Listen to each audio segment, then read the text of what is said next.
right, good evening, everybody. It's so good to see such a wonderful crowd out here for our second Citizens Forum, this one focusing on the pillar of the positive image. My name is Sarah Whiteshek, and I'm the Director for the Center for Civic Engagement at Miami-Hamilton, and I'm very excited to welcome you here tonight, which I hope will be an interesting and inviting experience to really participate in making our city's strategic plan a living, breathable document. We're going to hear from our wonderful, esteemed panel here from the city who will walk us through the pillar of positive image, and then we're going to spend the bulk of our time really talking to each other about what we can do to participate in this strategic plan in order to make it something that has a lot of citizen action. We really need you to make this happen, and so that's the point of our time here tonight. Once we're done with the panel, I'll split us up into different tables, and I'll explain that at the end, but should you want a sneak peek, you could read over the outline as to what we're going to do. Okay, so I'm going to introduce our panel, and we'll get started. To kick us off, Hillary Stevenson is our Director of Law over there at the end. We also will have Richard Engel, our Public Works Director. Rich. And then Scott Scramese, soon to be Chief of the Hamilton Police Department. And then Karen Whitmer, our Volunteer Coordinator for the city. And then Carla Fear, our Vice Mayor. So Hillary? Good evening, everyone. Thank you for coming. I hope you find this as beneficial and enjoyable as we all will, I'm sure. First, I wanted to take everyone a bit through the strategic plan. As you know, the city administration and city council have worked on this for over a year. We began last year and then continued through, and we have developed a vision, a mission statement, and then 4 pillars. And those pillars include: we develop economic opportunity, we create a positive image, we connect people, and we create a sense of place. Now this evening we're only going to talk about positive image. And one of the things that I do want to mention is the fact that even though we use the word image, this is not form over substance. This is not, oh, let's just paint a pretty picture. This actually includes action items for both the city administration, the city council, and its citizens. And we don't want to leave this evening with anyone having the impression that this is just, again, a pretty picture. This is action, and we need to make sure that everyone is on the same page with it, beginning with the city administration and city employees.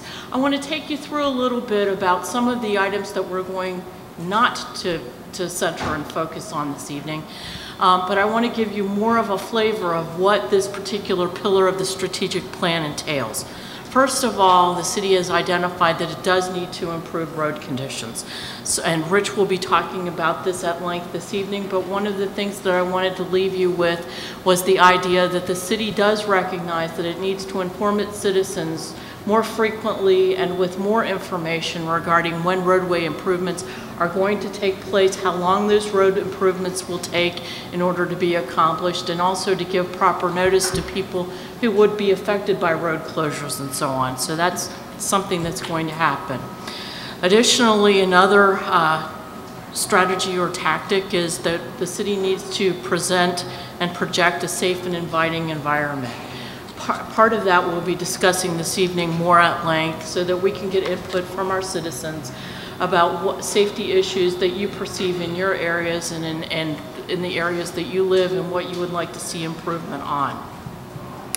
The next thing is the city has recognized that as administrators we need to improve the customer service. And by customer service we mean the citizens who come to the city administration to get some assistance about things that they have, or get some information about things that they have questions on.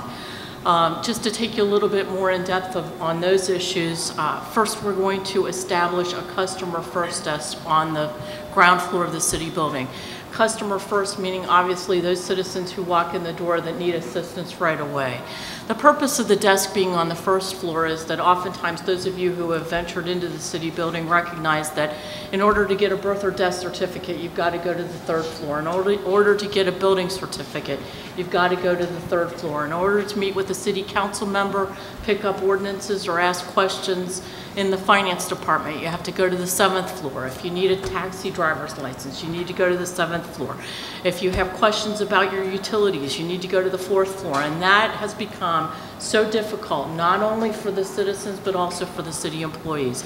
So the thought is, let's identify the foot traffic that enters into the city building, see if we can identify the most commonly used areas, and see if we can't move that down to the ground floor so that people could come in and have one-stop shopping, if you will, right on the ground floor. We are in the process of identifying the options where to put it. There is a plan afoot to discuss more thoroughly with Butler County officials to see if we can share some services and consolidate where possible. Additionally, we are examining what kind of methodology we'll use in order to move those areas down to the first floor so that you can get the information and perhaps documents that you need once you enter into the building. The next thing that I want to talk about regarding customer service is the city's 311 system. Some of you who have gone to the city's website are familiar with the 311 system, which is a service request.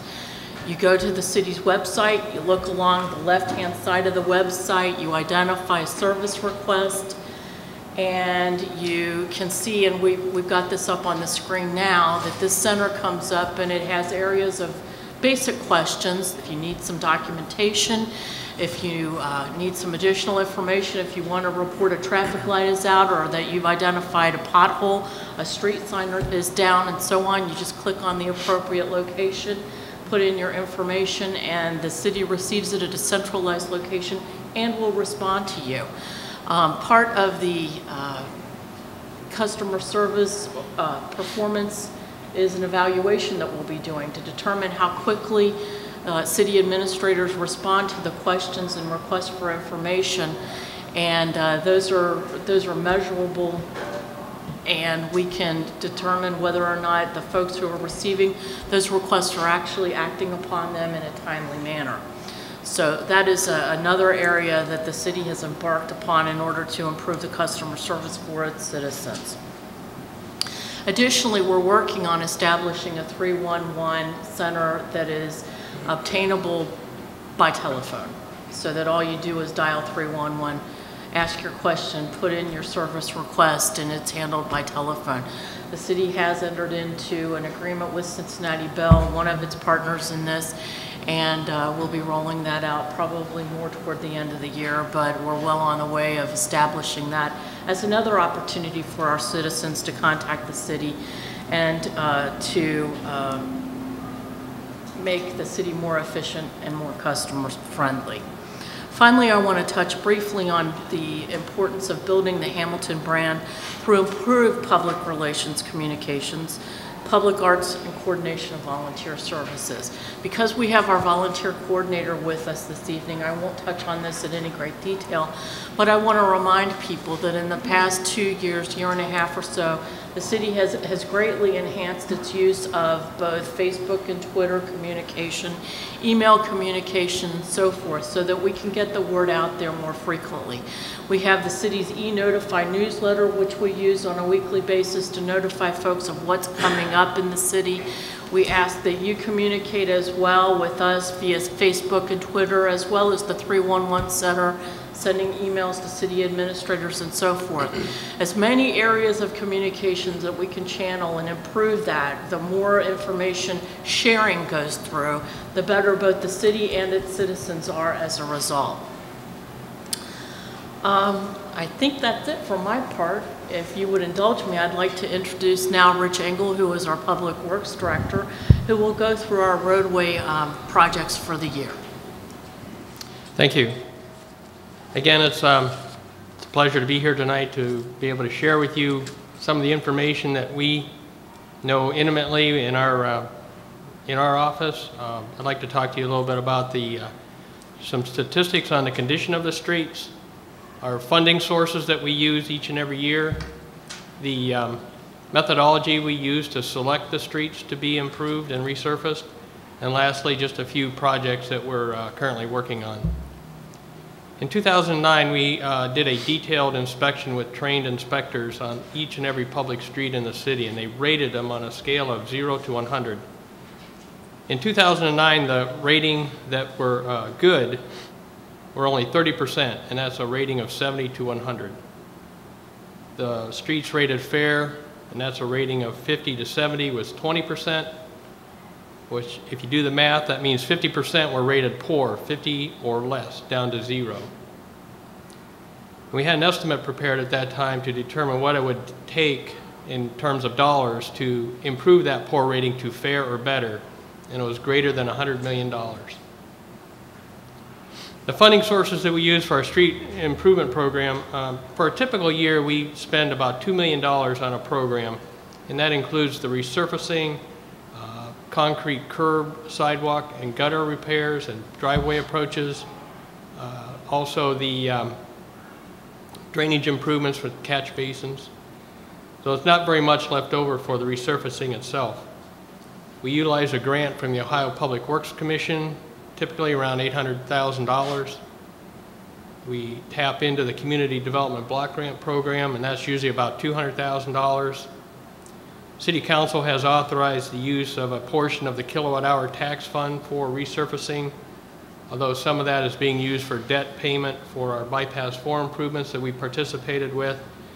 And also we had a significant program last year, around $4.5 million in street resurfacing. We borrowed money for that program. And then the remaining funds are dedicated for the resurfacing and repair. We use street maintenance funds, and that's typically used for installation of new handicap ramps for ADA compliance. We use stormwater funds for the catch basins and drainage improvements. And then if there's any minor utility repairs that need to be done, we tap into those utility funds as well. And then there's also a portion with the private property assessments for the curb, sidewalk, and drive approaches. And then you may have seen ODOT paving streets in the city in the past couple years. We utilize them in their urban paving funds, but those are restricted to state routes only, and the state will pay 80% of that project cost, and the city is responsible for the remaining 20%. Now for the street selection process, we always coordinate with utility projects, because if they go in and dig up a street and repair a sanitary sewer or water main, we follow in as soon as possible afterwards, within a year or two at the most. We look at the street condition rating from that report that I mentioned earlier. We look at the Community Development Block Grant funding eligibility. Citizen complaints, we keep a running tally of citizen complaints, and if we notice a larger number on one street or another, we'll take a closer look at that one. We look at the classification of the streets, whether it's arterial, collector, or local. The economic impact of that street improvement. Also, we look at the proximity of streets to each other to minimize the mobilization cost for contractors, because if we had streets located on opposite ends of the city, that would increase the cost. We're trying to optimize our funds that we use. We coordinate with Fairfield, the city of Fairfield, Butler County, and the townships for any programs they might be doing adjacent to our corporation line. And then we always total it up and look at the available funding. From 2004 to 2012, the city spent an estimated $23 million on the street resurfacing program, and we're able to resurface an estimated 53.7 centerline miles. That results in about $432,000 per centerline mile of street. And then you might be hearing more about a complete streets commitment by the city.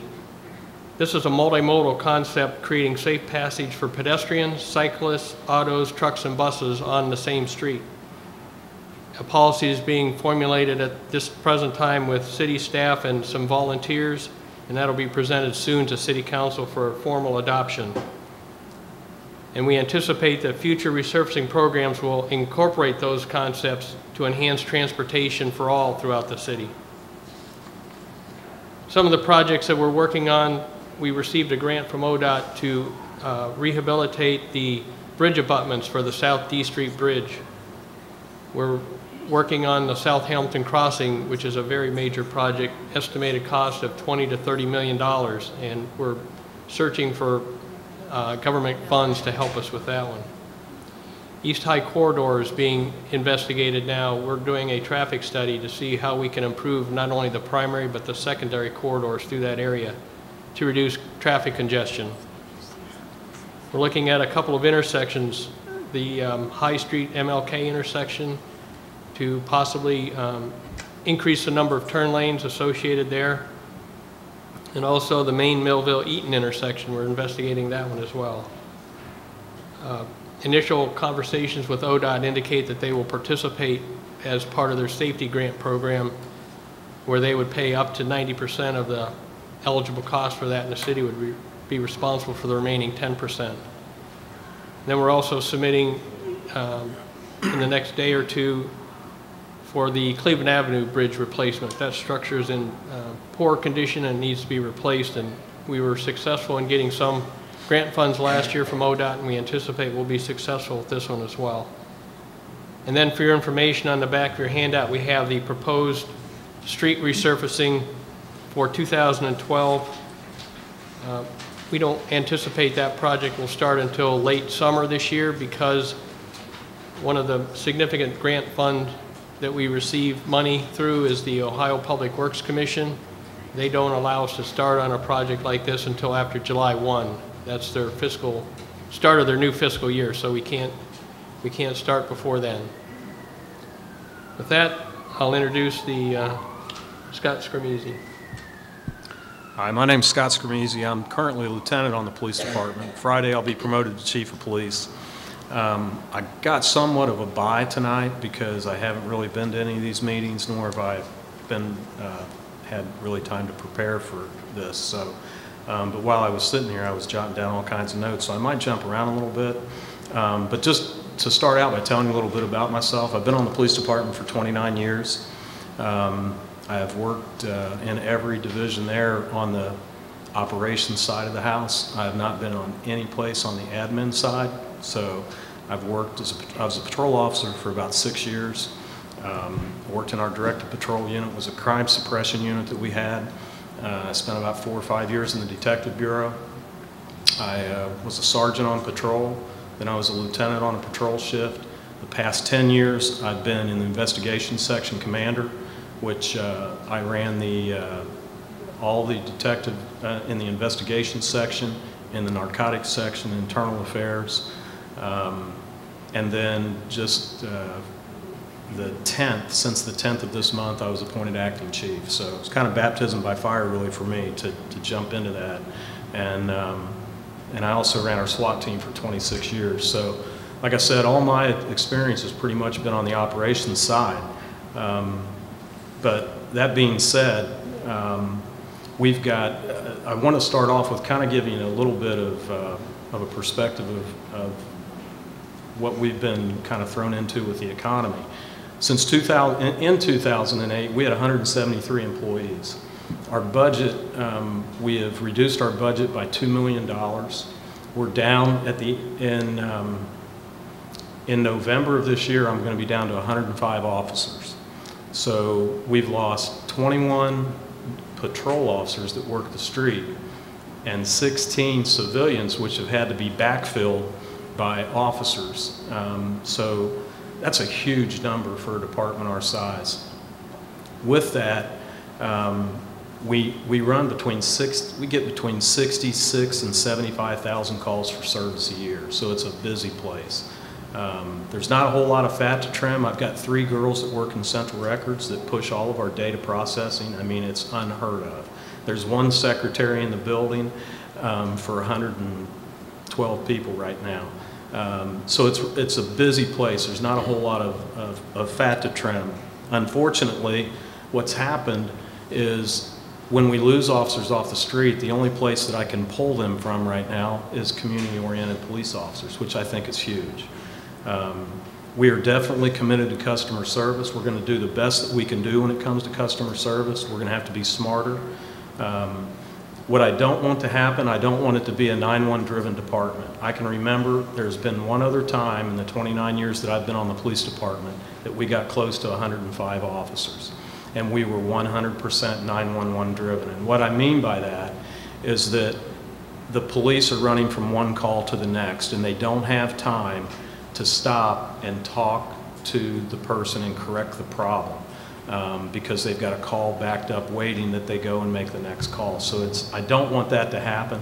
So we've got to be a little bit smarter and try to think of some innovative things that we've been discussing for the past couple of weeks. There's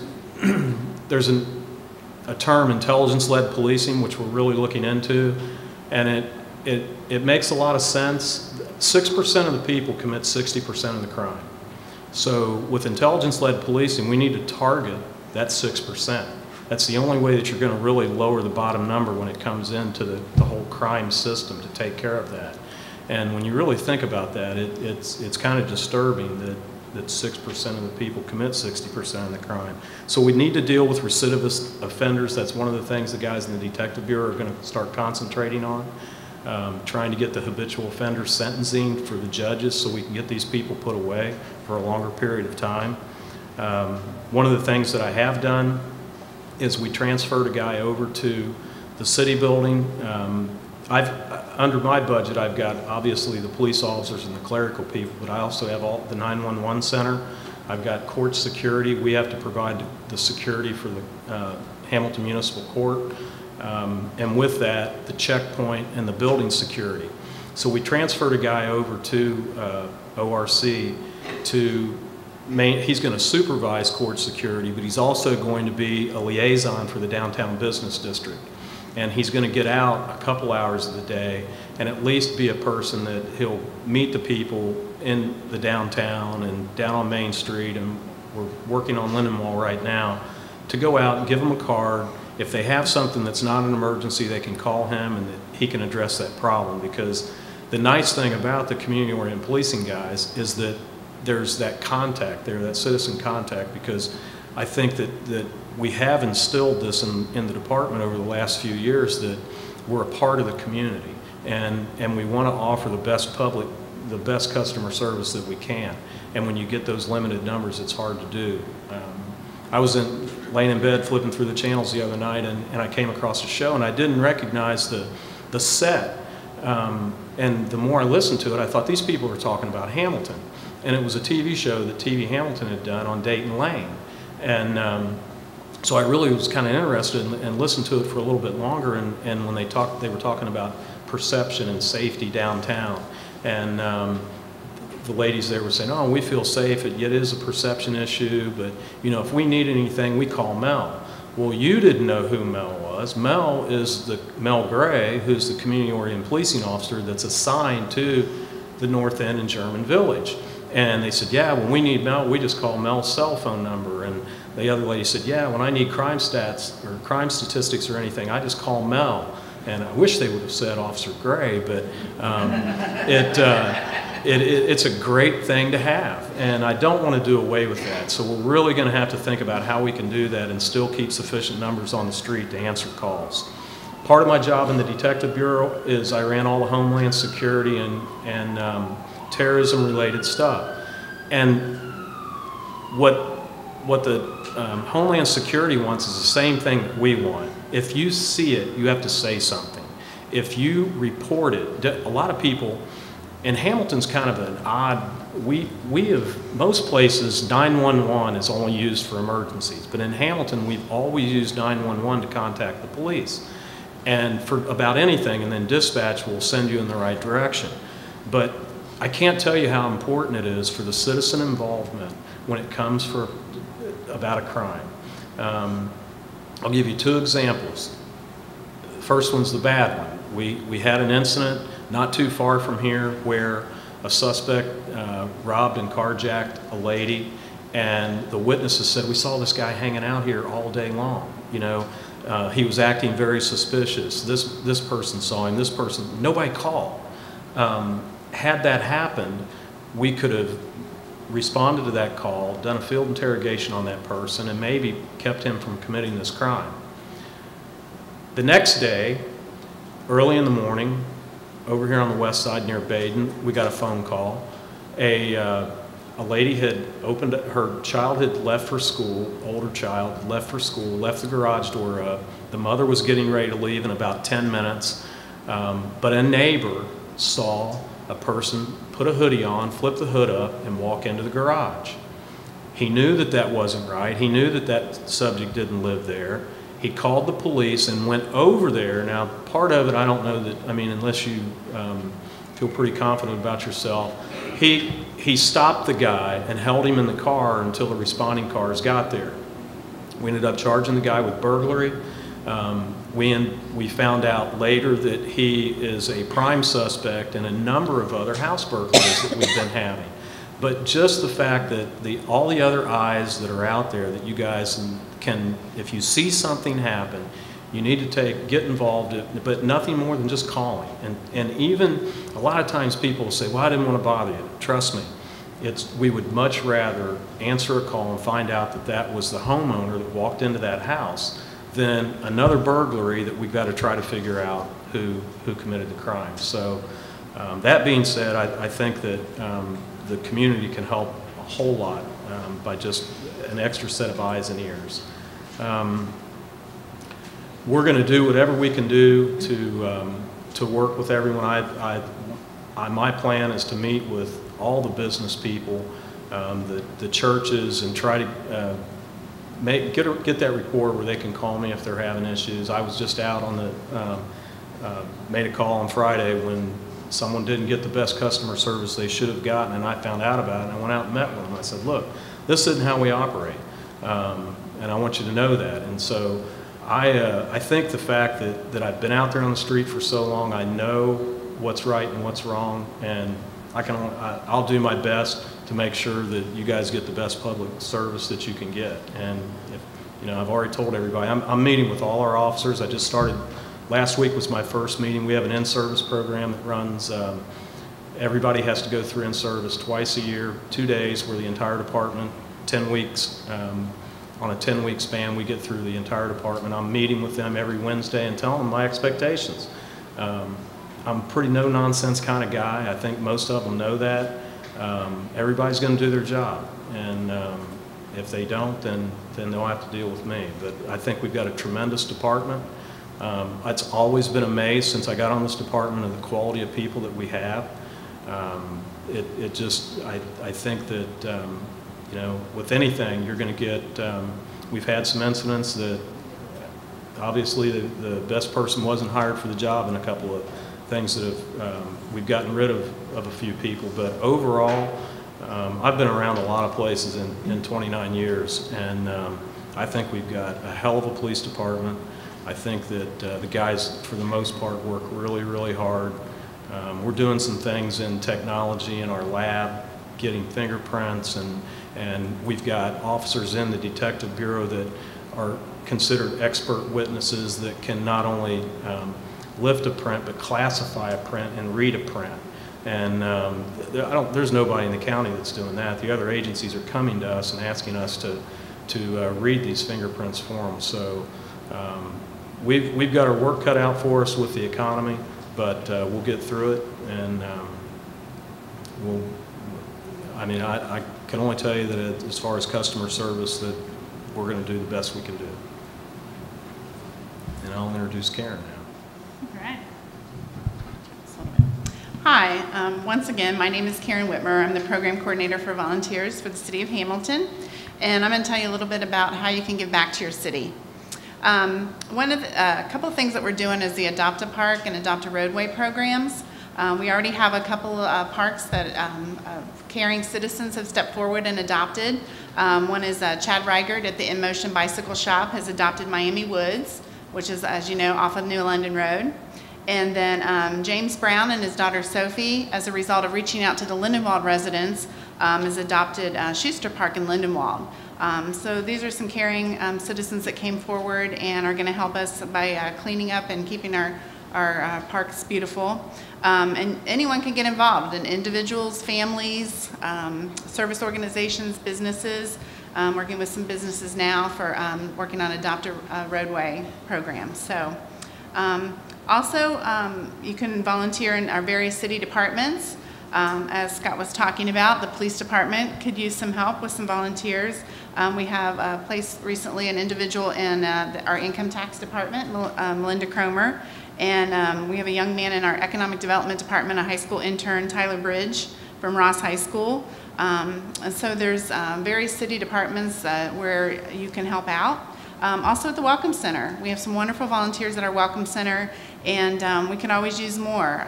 They help greet visitors who are coming into Hamilton, take phone calls from people who are calling and asking where different things are in the city, and help sell our City of Hamilton merchandise. So those are some ways that you can get involved. And also special events. We have a lot of special events coming up this year, a lot of exciting things going on in the city. I think my slideshow is up there, my slide.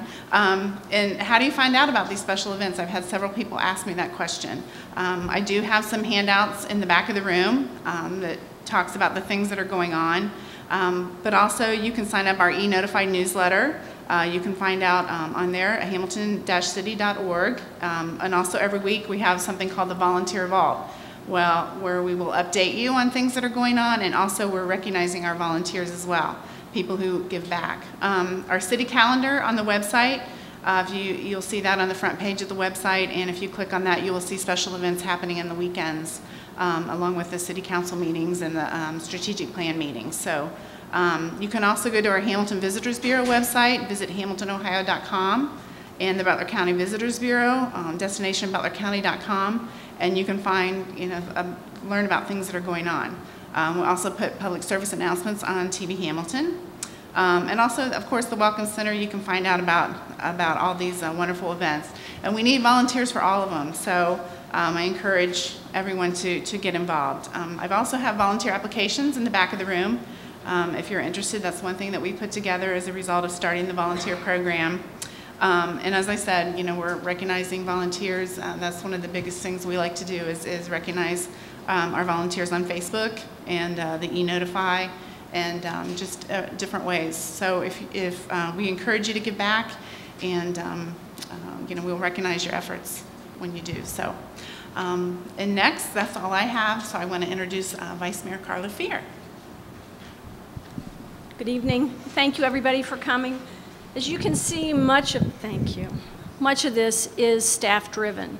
And we are thrilled as council members and as citizens, too, because all council members are citizens of Hamilton. We care just as much as anyone else does. But there is a role for all of the citizens to be involved in this.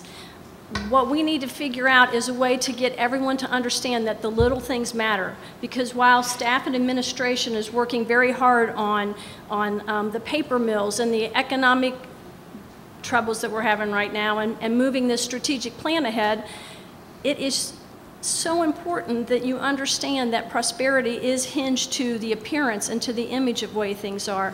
I'm the oldest of 5 girls, and my parents used to tell us repeatedly, there's nobody more important in this house than the people that live here. If you can't keep things clean for yourself, let them see how we live. Well, I feel that that's the way it is for citizens too, because there is nobody more important in this town than the people that live here. This is our home. We should be saying, welcome to Hamilton, make yourself at home. And we can't do that if we don't have all the citizens on board and if they don't feel significant in this plan and engaged in this plan. So I would ask everyone to please study the plan, get to know it, help pass the word around so that we are making everyone aware of what we're trying to do. And it's just going to be a much better city for all of us. Thank you very much. Great. Sarah. Thank you. At this time, I'd like to turn it over to the question and answer session. Thank you. I have a lot of questions, but I'm going to ask a very simple one that we can address this evening. I know when the low-level dam was built, before that, the Conservancy cut our grass. I know when the low-level dam was built, I think we had a contract that we paid the mixed number of dollars to do that. My concern today with the river is it's going to need dredged, and I'm just wondering if we still have a contract. And Hillary, you can probably look that up because that'll be your under your bailiwick to do that. But I think one of the issues that we're going to have to address this year with the river and continued use of that river for boating is to dredge the river. So if you could look up that contract and see if Miami Conservancy has any obligation to us to do that, or if Miami Conservancy might want to help us with the cost of dredging that river. Okay. I was curious, since we have our own utility company and all, if there wouldn't be a chance of putting in a fueling station for automobiles for natural gas and electricity in several different places in the city in order to encourage people to buy those vehicles. Who would like to take that one? I'll take it. Well, first of all, as a matter of fact, we do have a pilot program that we're starting out, and it involves city vehicles only initially. And we will be putting in that kind of facility near our city garage. We hope shortly. We've got the architectural drawings and so forth that we need. We have made contact with our suppliers and so on. So very shortly you should see some movement on that with respect to city vehicles.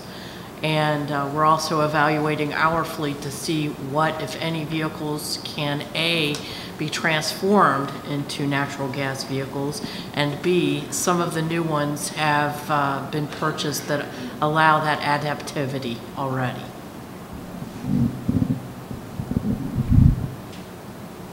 Alfred, did you have a question?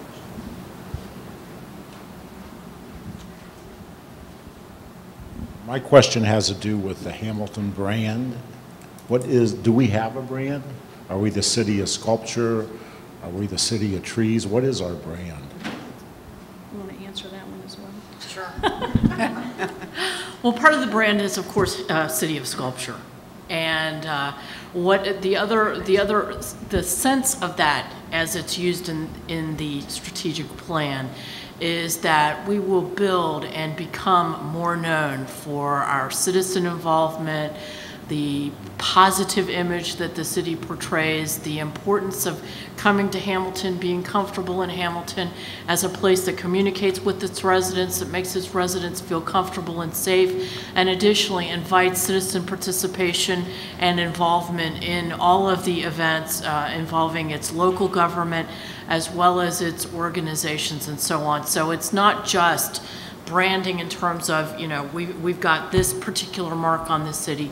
It also involves the philosophy that's involved in getting the word out and inviting citizen participation and letting other people know who don't live within the city limits that this is a place to live, work, and play. Other questions?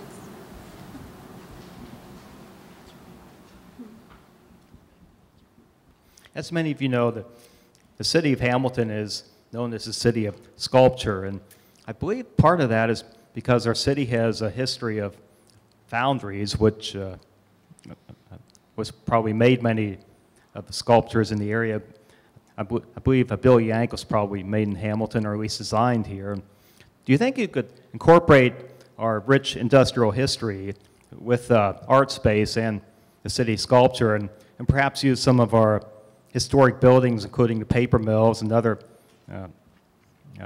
historic industrial buildings, to promote a positive image as we promote the city sculpture? Who would like to take that one? Well, that is being done on a smaller scale right now. I know that the Butler County Historical Society has had events over in the Mueller building where they have a timeline of our industry and the history, and I know that they are trying to incorporate that along with it. I don't know if we'll have sculptures along that line yet, but I wouldn't be surprised if we do.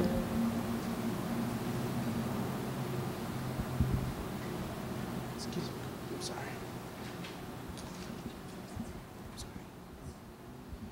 sorry. Yeah, I do a lot of walking around my neighborhood on the west side, Sanders and thereabouts.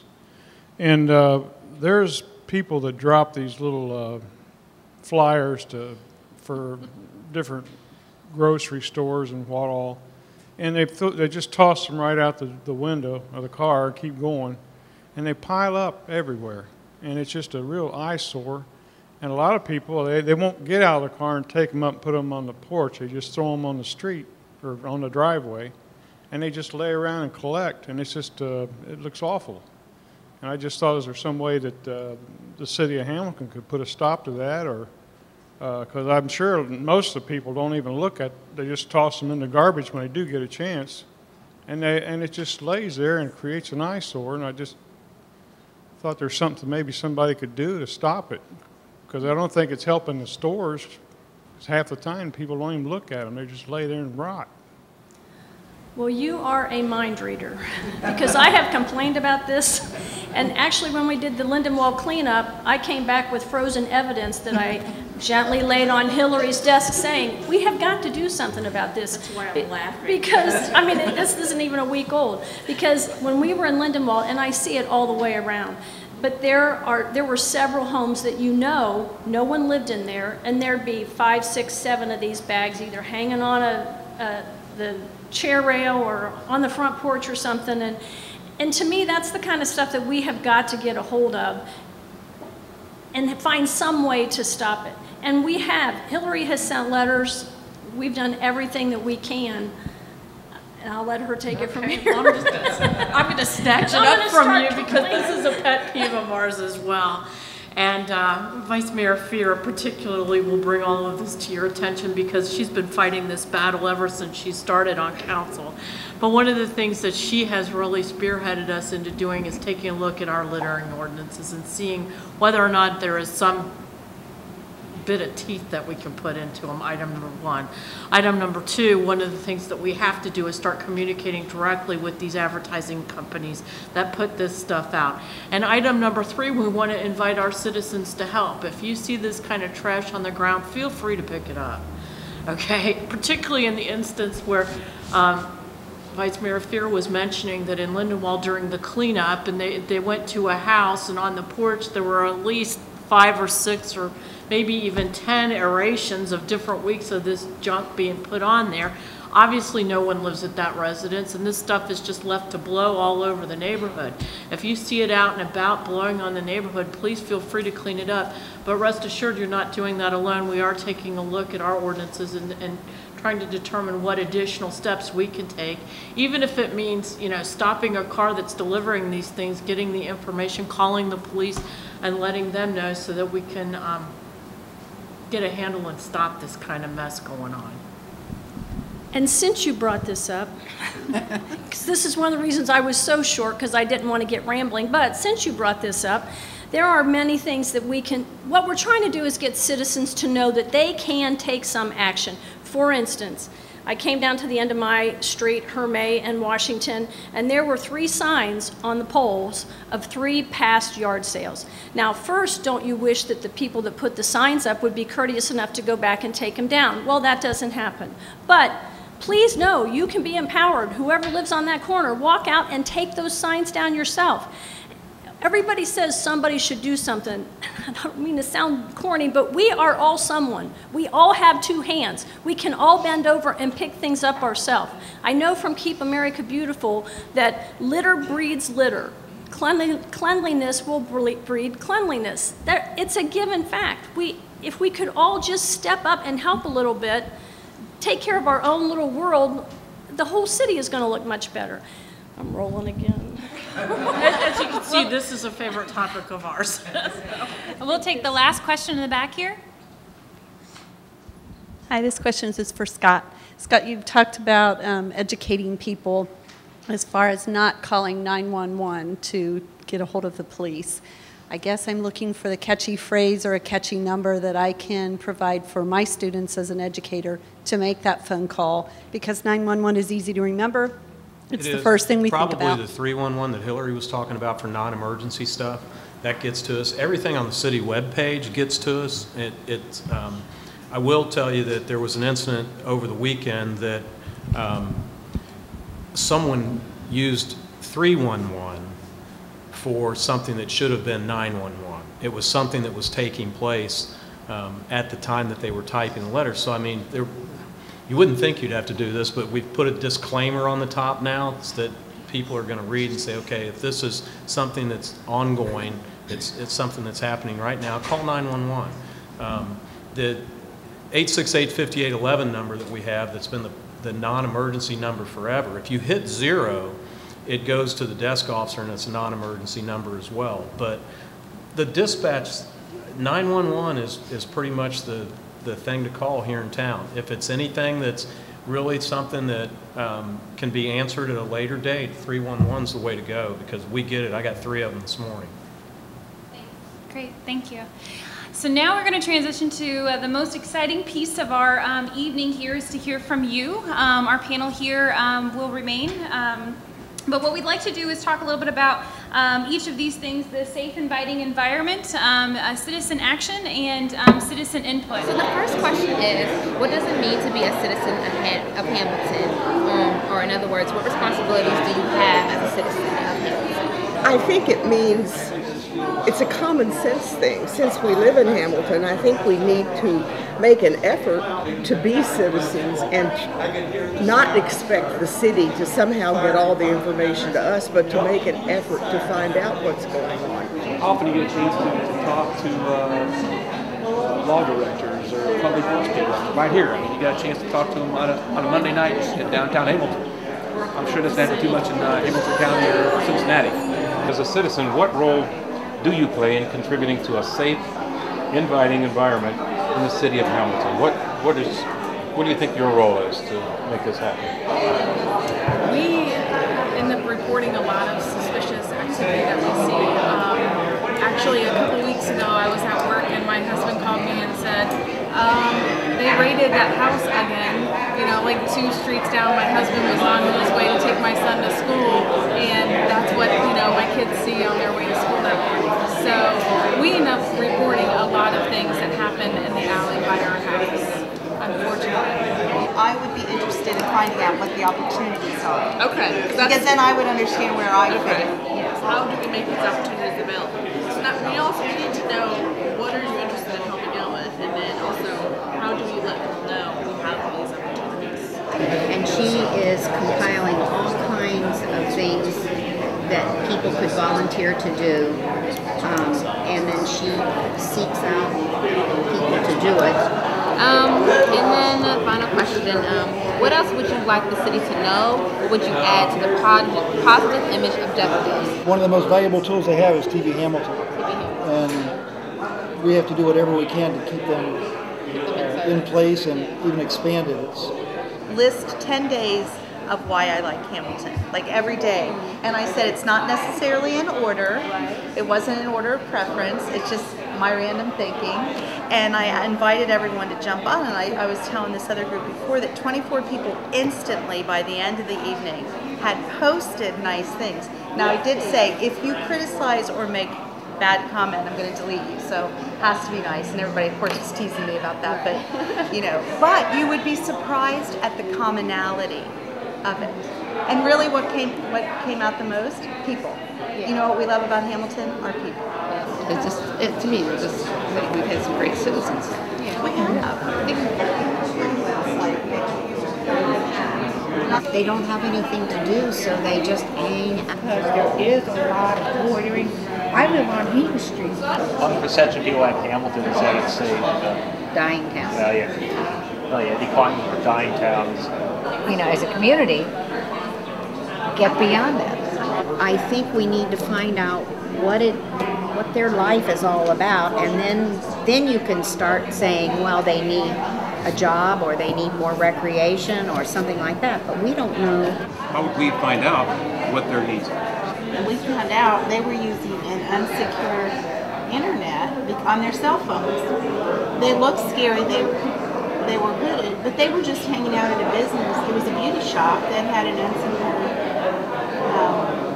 internet, so they could get on there. And it was kind of funny because we got the beauty shop to get a secure internet. They're gone. How did you guys find out? Asia found out. I remember that discussion at the meeting, yeah. but that's the root of what we're talking about. They were all out there with. How do you have that conversation and figure that out? Because we're going to do just a really brief report out and get you out of here by 9 o'clock. So we want to move to the front. Our table was the first table. It was the safe, inviting environment. Question 1. As far as what roles citizens can play contributing to a safe, inviting environment, our main themes were reporting suspicious activity you see on the street and keeping the neighborhoods cleaned up as to deter crime. What are your own safety needs? We heard that generally people feel safe here in Hamilton. The issue that we are having is a perception problem from other cities, and increased lighting would be the only thing that could be done immediately in different areas of the city. as far as some of the ways that we can improve the image of Hamilton, we have project the positive things, possibly by getting liaisons in the media, getting more positive stories of Hamilton out into the media. More foot and bike police patrols were mentioned pretty often, and to help increase the awareness of the Hispanic community in Hamilton, and also to make them feel more welcome as a community here. We have some issues with that, from what I'm understanding. And then finally, what the individual citizens of Hamilton can do are report suspicious activity in places where lights are out or needed. The organizations in the community bring back options for residents to spend time and decrease loitering, and offer free self-defense classes. And for public agencies and officials, we heard that they need more foot patrols and bike patrols, as stated before, better lighting, offering free self-defense classes once again, and increasing the foot or bike patrols for all police officers. Great, thank you. Which table would like to go next? Okay, some of the top 3 themes that we had from group 2, which was the citizens' input and things that they can do about that. We felt that the use of TV Hamilton came up a lot. They thought that that was a very good way of getting things out about the city and keeping citizens informed, and just really concerned about keeping that in use and everyone using that, along with more social media like Facebook, Twitter, and the city page, and gearing that towards a lot of the younger crowd. And we also talked about having more events, and with that, hosting and advertising events also towards the younger crowd and just everyone else in Hamilton. And another theme was retail, more retail shops on this side, everything like that. And I think, oh, one more. This was a really big one. Using 311 to encourage people in your area to report things, and just being a good example, keeping the upkeep and everything like that. So. Okay, finally, I was at table 3, and this was specifically on citizens' action, particularly surrounding volunteerism, community engagement, those kinds of things. Some of the themes that I was hearing about barriers to getting involved and engaged, including there's a liability issue, and people are afraid of some of the forms they have to fill out, and concerned about being liable for things that might happen on the job, those kinds of things that might keep them away from volunteering. I heard that it was a class issue, and it's the same people who volunteer all the time because they have time to do that. And there might be other kinds of ways to engage different populations. And also the barrier of finding out about opportunities, as well as the opportunities need to be meaningful. Students, community members, other people who get involved need to feel as if what they're doing is actually making a difference and is a meaningful experience. In terms of what people are interested in volunteering, a lot of people at my table already do volunteer, and so they didn't really have a whole lot of too many interests beyond what they already are doing in terms of cleanups, various kinds of things throughout the city.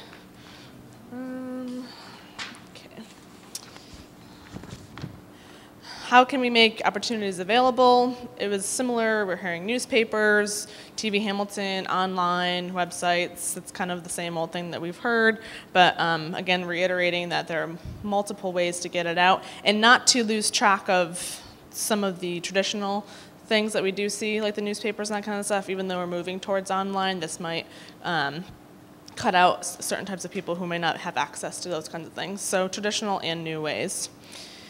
What else would the city like to know? Need to be more clear about why we are doing this volunteer initiative. People feel that there's a negative image about shifting responsibility from the city to volunteers. And if it is because it's a budgetary issue or there's other things going on, we need to be upfront about that and transparent. And we need to prioritize what we're doing. And a suggestion was possibly having volunteer ambassadors to be in charge of some of the volunteer efforts. Sorry. And then finally, just some of the actions. individuals can keep their own properties clean, and again, just like the people in the beginning said, be responsible and hold people accountable for what they're doing. Organizations such as schools can educate groups of students and community members to do their part in getting public agencies such as the Chamber of Commerce and tapping into any other large groups such as churches, students, that kind of thing would be really welcomed. So that wasn't necessarily a great wrap up, but that was more or less what we talked about. Thanks. I'd like to take this moment to thank each of you. The Center for Civic Engagement's mission is to build the will and capacity for people to solve public issues. And this is a public issue and just one step in the direction of really making this a livable, breathable, strategic plan. So thank you so much for your time and your effort tonight. Just wanted to let you know that all of the notes that were taken by the scribes in your table conversations will be transcribed and put into a report that will be made public and also be shared with the city. So your input is very much valued. We can't do it without you. And I also wanted to say that this is the first of many conversations. So we'd like for you to, if you haven't signed the sign-in sheet, to be sure to do that so that we can keep you posted about future conversations that we'll have around this particular pillar. And then if we could end with just a big round of applause for our facilitators and our scribes for making the evening happen. Thank you so much. And our wonderful panel. So thank you so much, and we'll see you next time. Thank you. Okay, so I'll leave about a little, and I shouldn't be an hour. I don't think I'll be an hour.